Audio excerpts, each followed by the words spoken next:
فائدہ بہت سارا ہے۔ تو یہ صدقۃ الفطر جو ہے وہ ہر مسلمان عاقل بالغ پر یہ صدقۃ الفطر لازم ہے اور واجب ہے، اور یہ کب واجب ہوگا؟ یہ عید کے دن واجب ہوتا ہے۔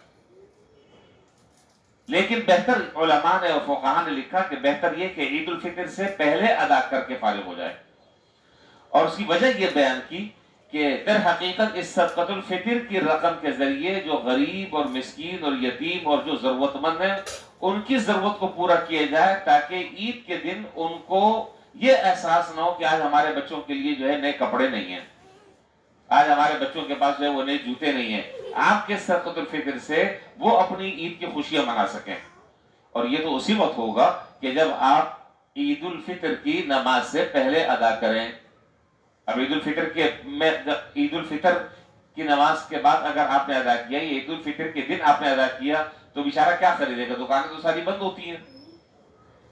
وہ ادا ہو جائے گا، یہ میں نہیں کہہ رہا کہ ادا نہیں ہوگا، ادا ہو جائے گا، لیکن حکمت شریعت نے یہ رکھی ہے کہ کچھ پہلے ادا کر دو۔ حضرت عبداللہ بن عمر رضی اللہ تعالیٰ عنہ وہ 3-4 دن پہلے رمضان یعنی عید کا چاند نظر آنے سے 3-4 دن پہلے ادا فرماتے تھے، تاکہ پیسہ جس آدمی کو دینا ہے اس تک پہنچے، اور وہ پھر اپنی جو ضرورت ہے اس ضرورت میں اس پیسے کو وہ خرچ کرے اور استعمال کرے۔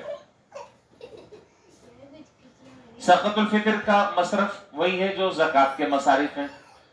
جن لوگوں کو زکوٰۃ دی جا سکتی ہے ان لوگوں کو صدقۃ فطر دے سکتے ہیں، جن کو زکوٰۃ دینا جائز نہیں ان کو صدقۃ الفطر دینا بھی جائز نہیں ہے۔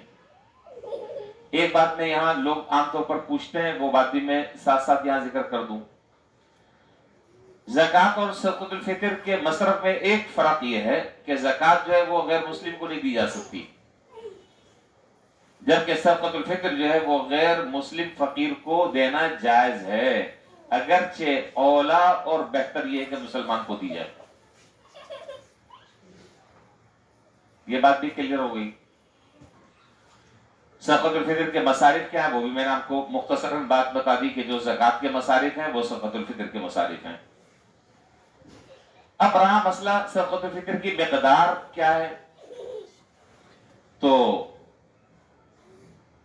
مختلف اجناس اور مختلف اقسام کے مختلف پیمانے شریعت نے مقرر کیے ہیں۔ اگر کوئی آدمی گندم کے اعتبار سے صدقۃ الفطر دے رہا ہے تو 2.25 کلو گندم یہ اس کی قیمت، جو کشمش کھجور یہ 1 سا، اور 1 سا جو ہے وہ کہلاتا ہے 3.5 کلو۔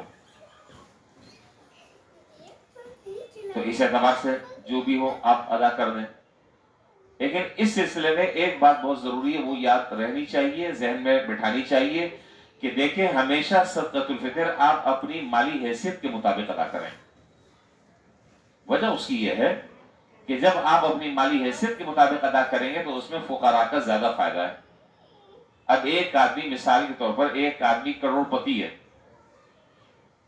بات سمجھنے کی ہے، ایک آدمی کروڑ پتی ہے، اللہ تعالیٰ نے اس کو بہت دیا ہے، اب وہ اللہ کا بندہ جو ہے وہ 250 روپے کے حساب سے ادا کر رہا ہے صدقۃ الفطر، یہ تو مناسب نہیں ہے۔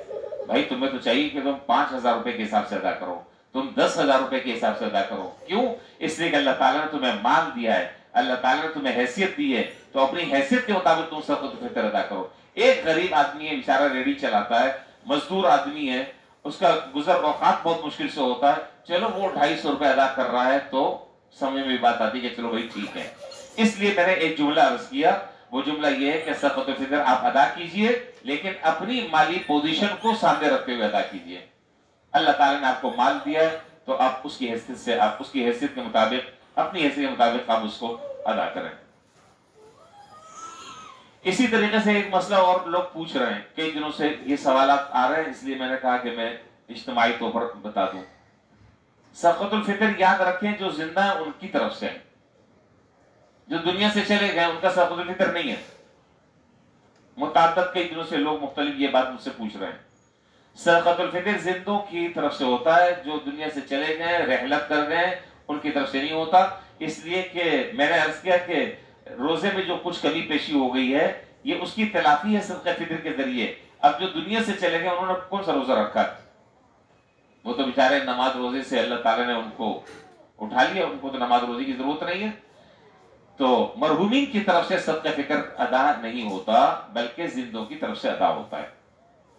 اسی سے متعلق ایک اور بات, صدقۃ الفطر ہر شخص خود ادا کرے گا. مثلا گھر میں مختلف چھوٹے بڑے عورتیں بچے, میں ایک مثال دے دیتا ہوں, اس مثال کے ذریعے میں بات سمجھا دیتا ہوں, باقی چیزوں کو پھر آپ اسی کے اوپر قیاس کر کے اس کا حکم آپ معلوم کر لیں. ایک گھر ہے, ایک گھر میں میاں بیوی رہتے ہیں, 3 بالغ بچے رہتے ہیں, مثال دے رہا ہوں, 3 بالغ بچے رہتے ہیں, 2 نابالغ بچے ہیں. ہر آدمی کے پاس صدقۃ الفطر خود اپنے طور پر واجب ہے, جو مال اس کی ملکیت میں اس پر واجب ہے. شوہر ہے, اس کے اوپر اس کا اپنا صدقۃ الفطر ہے.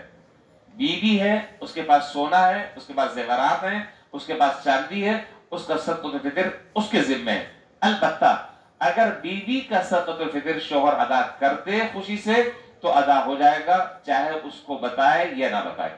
اور اگر وہ اڑیل ہے, اللہ نہ کرے کوئی ایسا ہو, نہیں بھائی تم خود ادا کرو, میں ادا نہیں کرتا, تو پھر اس کو مجبور نہیں کیا جا سکتا.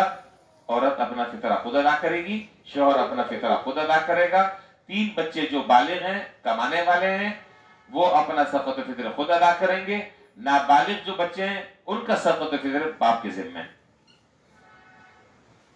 بات کلیئر ہو گئی, اس میں کوئی ابہام نہیں ہے. تو نابالغ بچوں کا صدقۃ الفطر ان کے والد کے ذمہ ہے, اور باقی جتنے بالغ ہیں, کماؤ پوت ہیں, کمانے والے ہیں, ان کا صدقۃ الفطر جو ہے وہ ان کے اپنے ذمہ واجب ہے. اچھا جی, اسی طرح ایک اور مسئلہ ہے.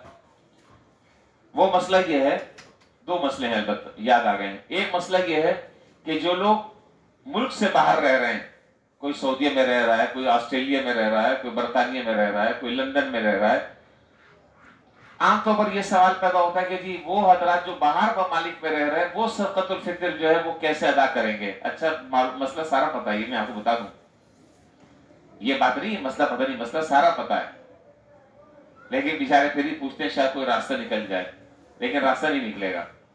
جو آدمی باہر رہ رہا ہے, جس ملک میں رہ رہا ہے, وہاں کی جو کرنسی چل رہی ہے, وہاں کا جو سکہ رائج الوقت ہے, وہ اپنا صدقۃ الفطر وہاں کے اعتبار سے ادا کرے گا. اب وہ آدمی بڑا ہوشیار ہے, اب وہ ظاہر ڈالر جو ہے وہ بڑھ رہا ہے. ایک آدمی امریکہ میں رہتا ہے, اس کے بیوی بچے, بیوی یہاں رہتی ہے, رشتہ دار یہاں رہتے ہیں, وہاں سے وہ فون کر دیتے ہیں کہ بھائی میرا صدقۃ الفطر جو ہے نا تم یہاں پر ادا کر دینا. اب پاکستانی جو ہے 2.25 کلو گندم 250 روپے بن رہے ہیں. اب اگر وہاں کے اعتبار سے ادا کرے گا تو وہ ڈالر کے حساب سے, اور ڈالر کی قیمت آپ کو پتا ہے کہاں سے کہاں پہنچ گئی ہے. تو اس لیے میں نے عرض کیا کہ جو آدمی جس ملک میں رہ رہا ہے اس جگہ کی کرنسی کا اعتبار ہوگا اور وہ وہاں پر ادا کرے گا. ہاں البتہ اتنا اختیار ہے کہ آپ سعودیہ میں وہاں کے اعتبار سے, ریال کے اعتبار سے آپ صدقۃ الفطر ادا کریں. یہ اختیار اور یہ آپشن آپ کے پاس موجود ہے کہ اپنا صدقۃ الفطر آپ وہاں پر دے دیں کسی کو, یا یہاں فون کر کے بھجوا دیں, یہاں کسی کو دے دیں, لیکن واجب آپ کے ذمہ وہاں کے اعتبار سے ہوگا. یہ بات بھی واضح ہو گئی. اب اسی کے ساتھ ساتھ ایک مسئلہ اور بھی سمجھ لیں.